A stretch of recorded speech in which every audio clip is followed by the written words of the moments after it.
Thank you for participating in the Idaho State Department of Education Child Nutrition Program's Civil Rights Training. The purpose of this presentation is to provide annual training for sponsors of USDA-funded child nutrition programs.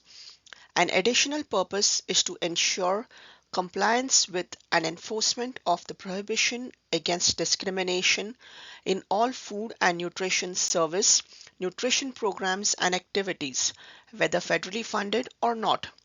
Documenting your participation in this training provides compliance with regulations required by United States Department of Agriculture funded food and nutrition service agencies, sponsors, and volunteers.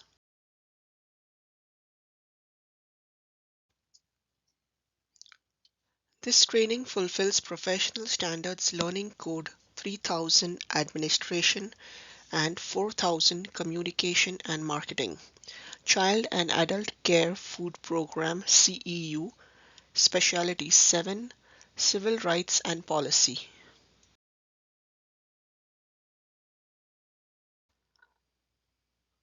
The information conveyed in this training is required civil rights training for USDA Child Nutrition Program sponsors, staff, and volunteers. The following civil rights topics will be covered in this presentation: purpose, training requirements, assurances, discrimination considerations, protected classes, collection and use of data, public notification systems, long and short non-discrimination statements, complaint procedures, compliance review and resolution, requirements for language assistance, and requirements for reasonable accommodations for those with disabilities, conflict resolution, customer service, helpful links.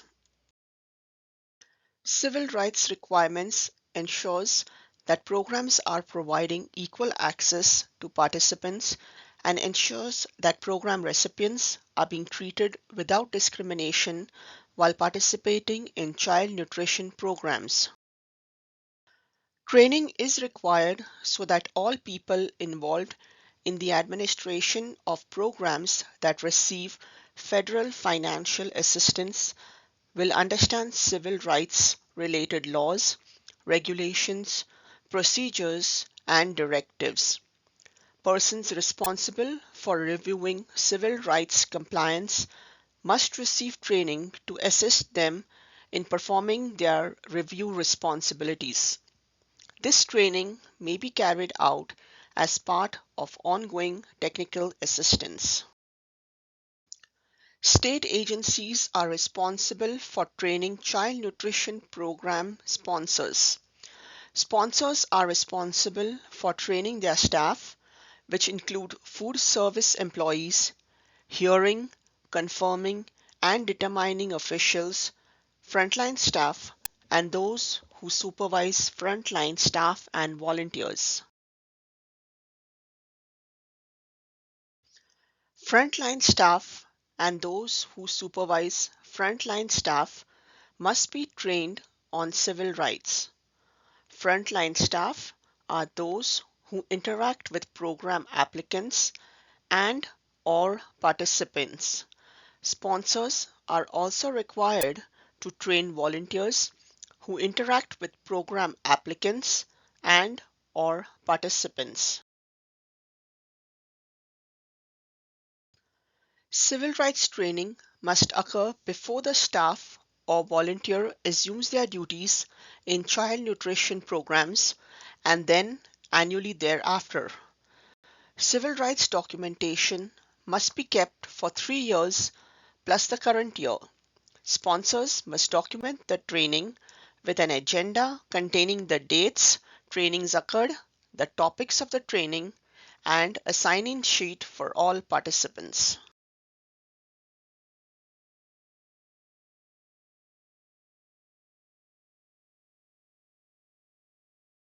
The training agenda must include the following minimum training requirements: assurances, collection and use of data, effective public notification systems, complaint log and procedures, compliance review techniques, resolution of non-compliance, requirements for reasonable accommodation of persons with disabilities, requirements for language assistance, conflict resolution, customer service. All child nutrition program sponsors and facilities must provide written assurances that the program will be operated in compliance with the civil rights laws and implementing non-discrimination regulations. This is accomplished with the permanent agreement and annual renewal certification in My Idaho CNP. Subrecipient agreements must also include a civil rights assurance of non-discrimination. This includes sponsor agreements with unaffiliated sites. Sponsors that contract with food service management companies to provide food service to students are responsible for ensuring that the food service management company is in compliance with civil rights regulations. Preventing discrimination is a key component of civil rights training. Discrimination complaints are defined as any complaint filed by persons, non-employee organizations, or companies who, based on being a member of a protected class, allege discrimination in a program or activity conducted or assisted. Discrimination occurs when participants are denied benefits or services that others receive, when participants are delayed in receiving benefits or services that others receive, or when participants are treated differently than others, resulting in a disadvantage.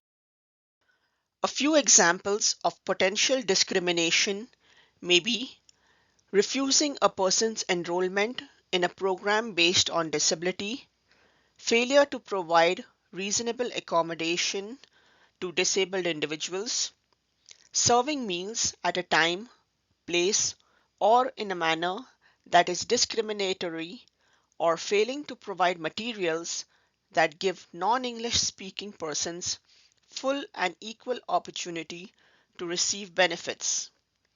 Civil rights are in place to protect participants and families from being discriminated against while participating in USDA-funded food programs. Civil rights ensures that all participants are treated equally based on 6 protected classes. The 6 protected classes recognized in USDA-funded child nutrition programs are race, color, national origin, age, sex, disability.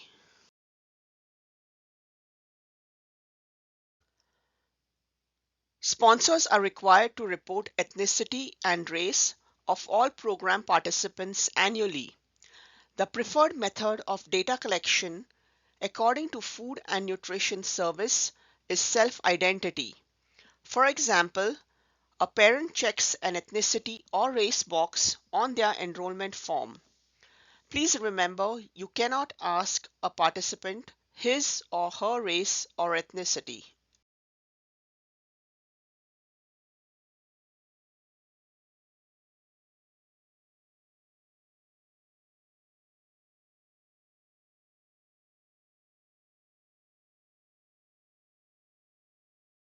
State agencies require annual reporting on the ethnic and racial data of participants during the annual application process. Both ethnicity and race need to be recorded for each participant. Each child nutrition program area has data collection procedures specific to their program. Sponsors may develop a system of data collection specific for their individual organization. Data collection must be kept for 3 years plus the current year. Ethnicity refers to an individual's cultural background or affiliations. Ethnic categories include Hispanic or Latino or non-Hispanic or Latino.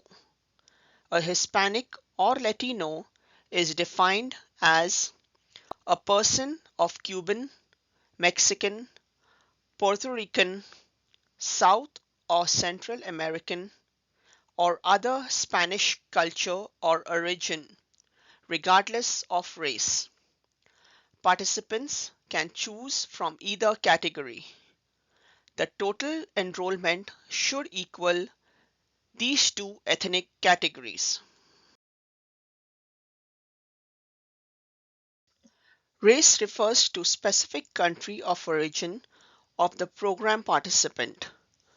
Racial categories include Black or African American, a person having origins in any of the Black racial groups of Africa. White, a person having origins in any of the original peoples of Europe, the Middle East, or North Africa.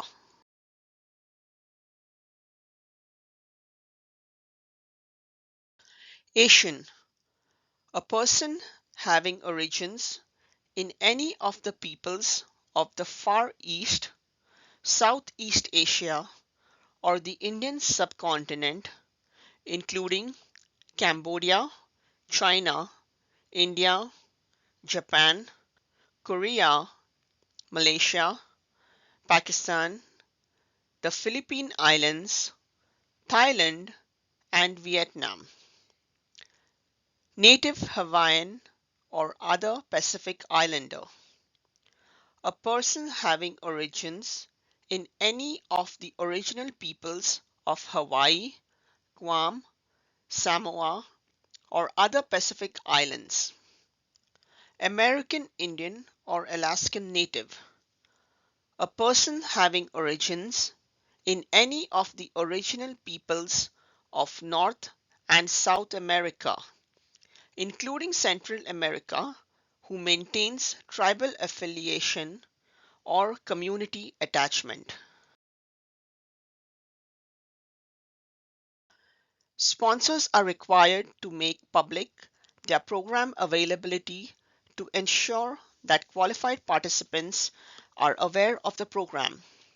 Participants must be advised at the service delivery point of their right to file a complaint and the complaint process.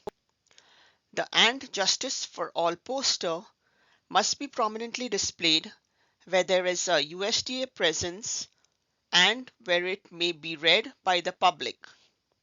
Family daycare homes are exempt from this requirement. Please make sure you are displaying the correct non-discriminatory poster.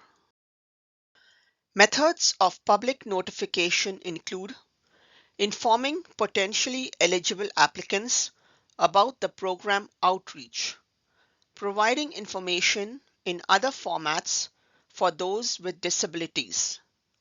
An example of this may be providing large print or braille menus for those who are visually impaired.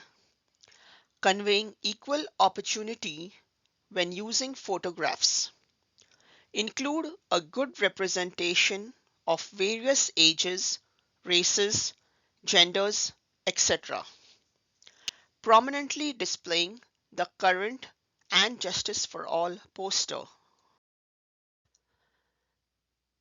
The non-discrimination statements must be included on all material mentioning USDA-funded child nutrition programs, including menus, flyers, internet pages, and other food-related program announcements.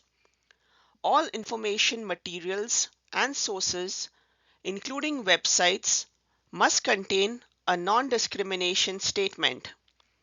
It is not required that the non-discrimination statement be included on every page of the program information website.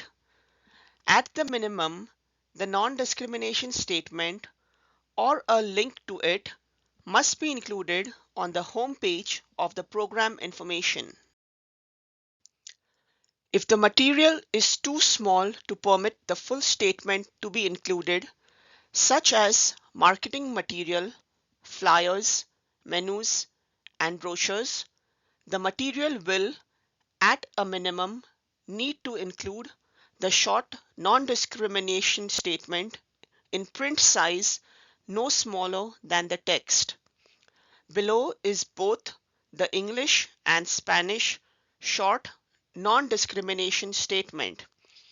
This institution is an equal opportunity provider. This slide shows the long statement. When you use the long statement, make sure that the entire statement is reproduced on the document. This slide shows an example of the long non-discrimination statement in Spanish. It is important to use the Spanish version in Spanish-speaking communities.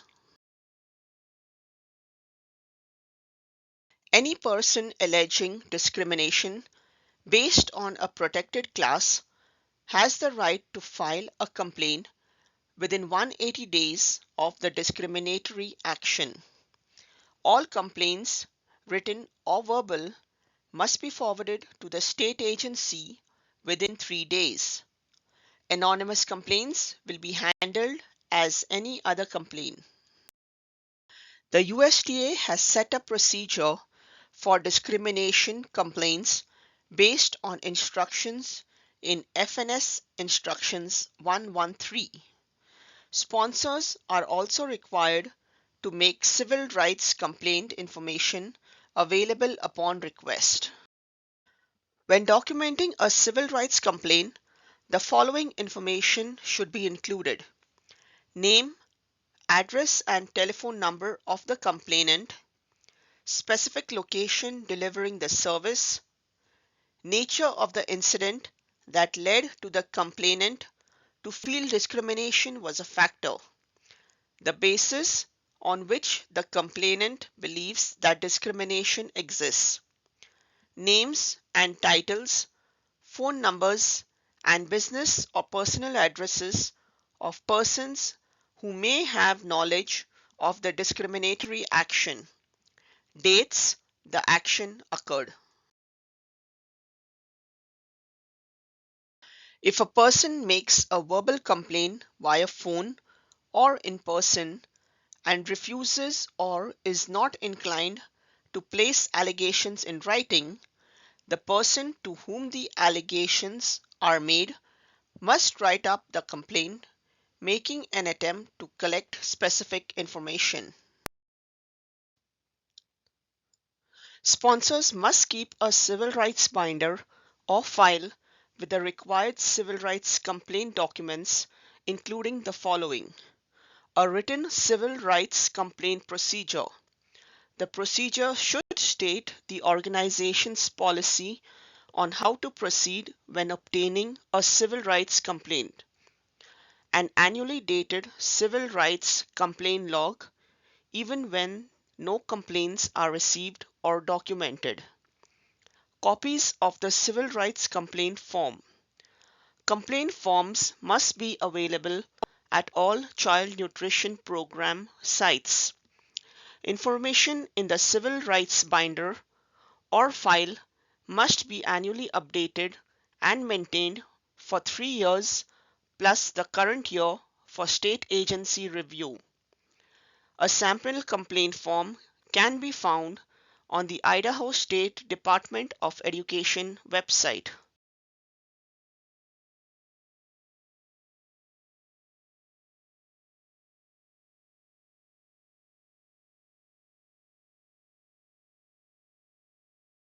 Sponsors must annually train all applicable staff on how to locate and utilize all items in the civil rights binder.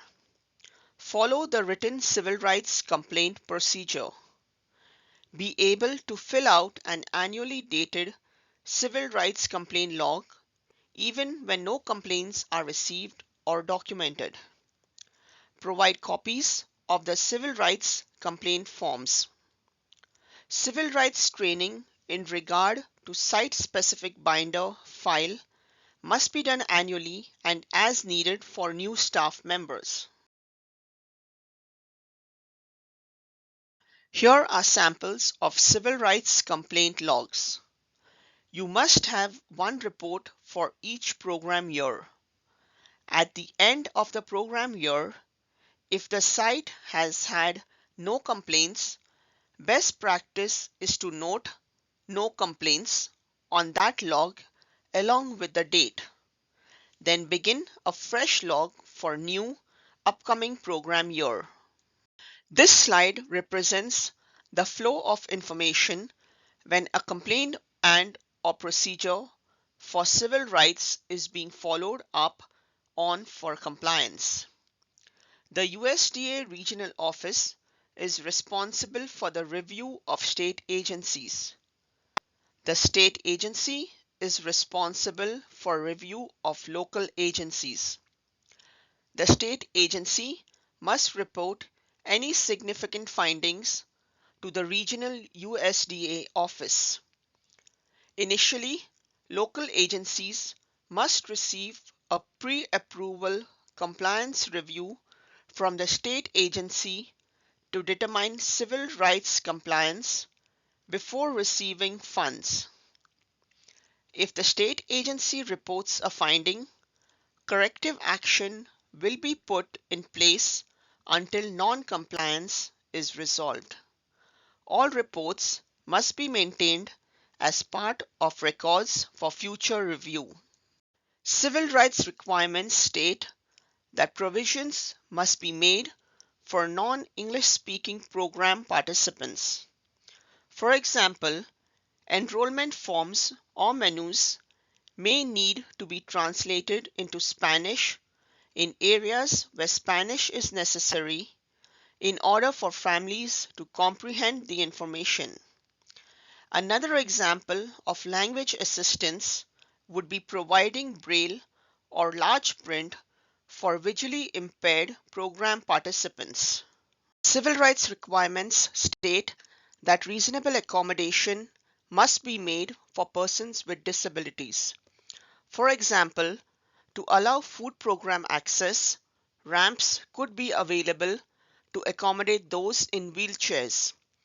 Another example of an accommodation would be having food component substitutions available for those with medically documented disabilities. For example, a participant who has celiac disease or a gluten intolerance must have a choice of a bread or grain item that is gluten-free. The sponsor may not use offer versus serve to eliminate a specific food component for a participant with a disability. In this case, the sponsor must offer a grain substitute for a participant who cannot consume gluten. Providing reasonable accommodations is done on an individual basis. If you are unsure, contact the state agency for further guidance.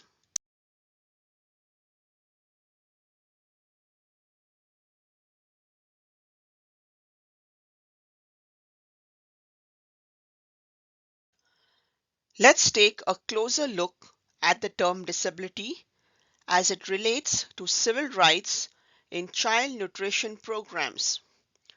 The Americans with Disabilities Act, Amendments Act of 2008 made important changes to the meaning and interpretation of the term disability under Section 504 of the Rehabilitation Act of 1973. These changes made it easier for individuals to establish that they have a disability. After the passage of the ADA Amendments Act, most physical and mental impairments constitute a disability. The central concern for sponsors of child nutrition programs should be working collaboratively with families to ensure equal access to program benefits for participants with disabilities. A person with disabilities, as defined in the ADA Amendments Act of 2008, is any person who has a physical or mental impairment which substantially limits one or more major life activities, has a record of such impairment, or is regarded as having such an impairment. The term physical or mental impairment includes many diseases and conditions. Major life activities are broadly defined and include, but are not limited to, caring for oneself, performing manual tasks, seeing, hearing, eating, sleeping, walking, standing, lifting, bending, speaking, breathing, learning, reading, concentrating, thinking, communicating, and working. Major life activities also include the operation of major bodily function, including but not limited to functions of the immune system, normal cell growth, digestive, bowel, bladder, neurological, brain, respiratory, circulatory, endocrine, and reproductive functions. Sponsors are required to make substitutions for participants with medically documented disabilities. Sponsors also have the option to accommodate food preferences for participants without disabilities.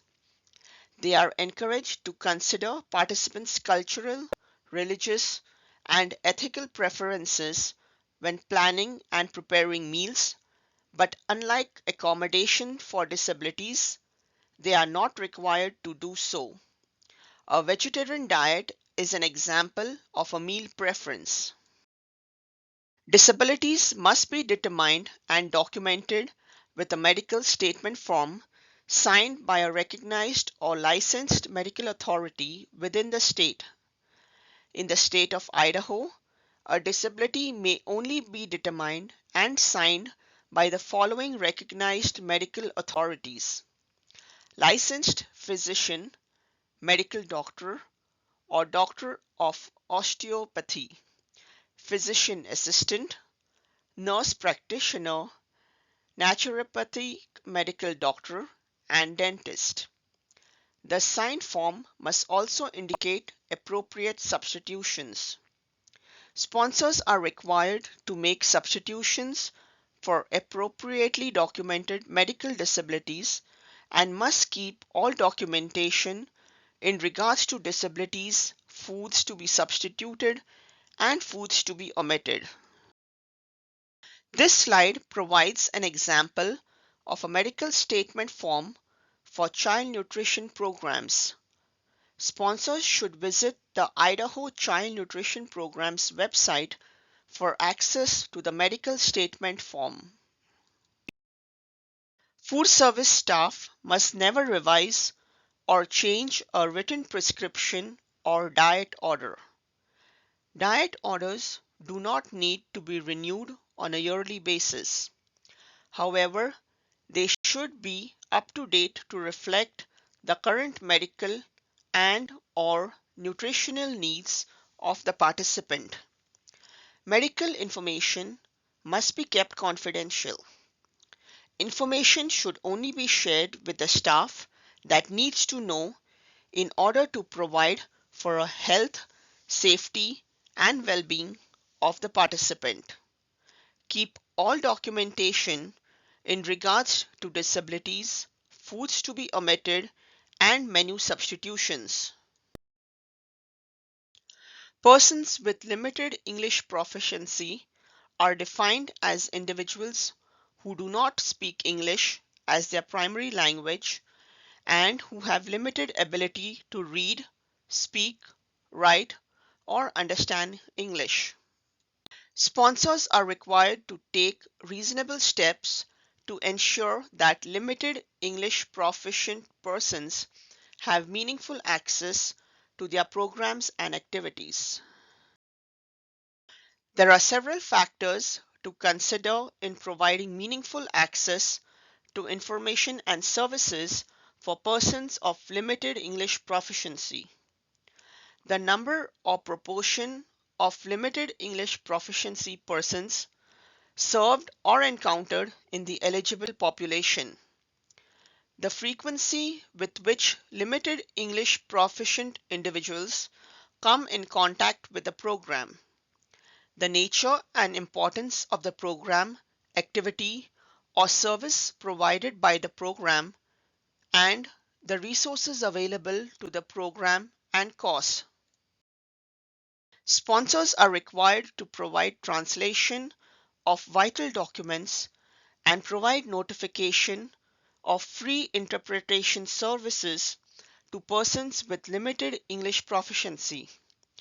Sponsors must also provide training to program staff and frontline staff on how to provide limited English proficient populations with meaningful access to programs, also called a language access plan.